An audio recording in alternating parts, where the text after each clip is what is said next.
के बाद प्रियंका गांधी ने इस न्याय को, बुलडोजर न्याय को ही बंद करने की मांग अपने एक्स पोस्ट के जरिए की है। देखिए, सबसे पहली बात तो ये है कि इस देश में सिविल कानून भले ही अलग हैं, लेकिन क्रिमिनल कानून एक ही है। तो अगर किसी भी जात का, किसी भी धर्म का व्यक्ति कोई ना कोई अपराध करता है तो उसके लिए आईपीसी में जो धारा है उसके अनुसार उस पर कार्रवाई होनी चाहिए। हम सब इसके समर्थक हैं। संविधान इसीलिए बनाया गया है, आईपीसी इसीलिए बनाई गई है। लेकिन Bharatiya Janata party double standards रख करके दलितों को, माइनॉरिटीज को, कमजोर समाज के लोगों को टारगेट करके यदि बुलडोजर चलाएगी तो उसका विरोध तो सभी को करना पड़ेगा। कांग्रेस पार्टी भी वो कर रही है।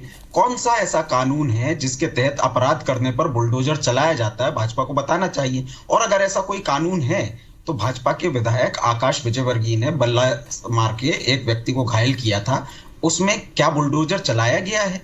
भारतीय जनता पार्टी के मुख्यमंत्री रहते हुए शिवराज चौहान ने अगर एक अपने सुरक्षा कर्मी को मारा था, क्या उस पर बुलडोजर चलाया गया है? भाजपा के नेता अंचल सोनकर ने कहा मैं थाने में घुस करके मारता हूं, क्या उस पर बुलडोजर चलाया गया है? तो ये अलग अलग स्टैंडर्ड्स क्यों? भाजपा को इस बात को बताना चाहिए, आईपीसी का ये डिफाई क्यों कर रहे हैं। मिथुन जी क्या कहेंगे, जो बात अजय जी ने यहां पर कही है, खासतौर पर चूंकि जो प्रतिक्रिया के रूप में छतरपुर में चीजें हुई, पुलिस के थाने के ऊपर जिस तरह से पथराव हुआ, जो हमला किया गया, उसके बाद इस तरह की कार्रवाई हुई, तो और उस पर ही धीरेन्द्र कृष्ण शास्त्री ने भी कहा है कि इसे बांग्लादेश मत बनाइए, इसे श्रीलंका मत बनाइए, इसे भारत रहने दीजिए। क्या कहेंगे मिथुन जी इस पर? भारत अगर है तो भारत का संविधान का भी पालन होना चाहिए। ये बात बिल्कुल ठीक है कि भाजपा इस बात को स्पष्ट कर ही नहीं पा रही है कि ये जो कार्रवाई हुई है बुलडोजर चलाने की, ये पत्थरबाजी पे तो नहीं हुई ना। पत्थरबाजी में तो ऐसा कोई कानून नहीं है बुलडोजर चलाने का। ये तो आपने अतिक्रमण पे कार्रवाई की।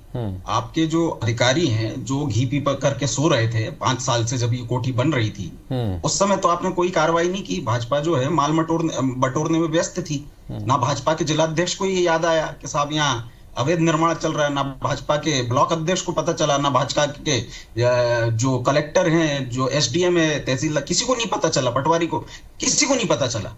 आज जब इन लोगों पर कोई आरोप लग जाते हैं तो इनका बुलडोजर चलाया गया इनके घर पे, इनके घर की गाड़ियां भी तोड़ दी गई उसी बुलडोजर से। ये कौन से कानून में लिखा है कि किसी की गाड़ी, कल को कोई व्यक्ति घर में हो तो आप उसको भी जिंदा बुलडोजर से तोड़ देंगे, खींच लेंगे उसके शरीर को। तो ये व्यवस्था रुकनी चाहिए। भारतीय जनता पार्टी, क्योंकि क्या कानून आपने अभी नई न्याय संहिता आप लेकर के आए हैं, क्या उस न्याय संहिता में कुछ खामियां हैं जिसके कारण आप अपराधियों के अंदर डर नहीं पैदा कर पा रहे हैं? पहली बात। दूसरी बात, यशपाल सिंह जी बड़े विद्वान आदमी है, विधायक रहे हैं। इन्हीं की विधानसभा में, मतलब इनके विधायक रहते हुए जो विधानसभा का कार्यकाल था, उसी में इनके एक विधायक थे चंपालाल देवड़ा जी। इनका अच्छा परिचय होगा। ये IBC 24 की 8 जून 2018 की खबर। विधायक चंपालाल देवड़ा ने थाने में घुस करके पुलिस वालों को मारा। पूर्व विधायक यशपाल सिंह जी कंफर्म कर पाएंगे क्या आज तक उनके घर पर बुलडोजर चलाया गया है? ठीक है यशपाल जी। भाजपा के नेता भाजपा के नेता अंचल सोनकर, पूर्व मंत्री, उन्होंने कहा मैं थाने में घुस करके पुलिस को मारता हूं। क्या उनके घर पर बुलडोजर की कार्रवाई होगी? इस बात को जरा सुनिश्चित कर दीजिए ताकि जनता को पता चले। ठीक है यशपाल जी, वो कह रहे हैं कि ठीक है।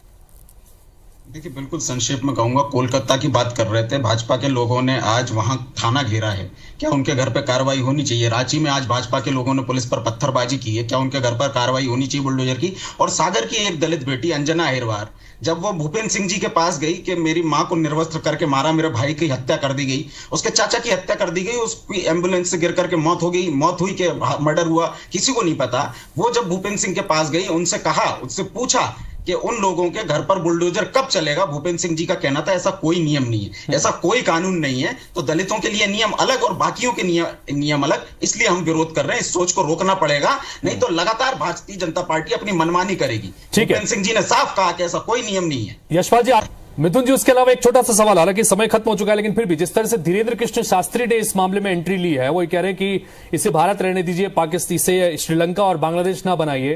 कांग्रेस पार्टी के कई सारे ऐसे नेता हैं जो हमने देखा है कि उनके आगे नतमस्तक होते हैं, उनको मानते हैं कि बड़े अच्छे हैं।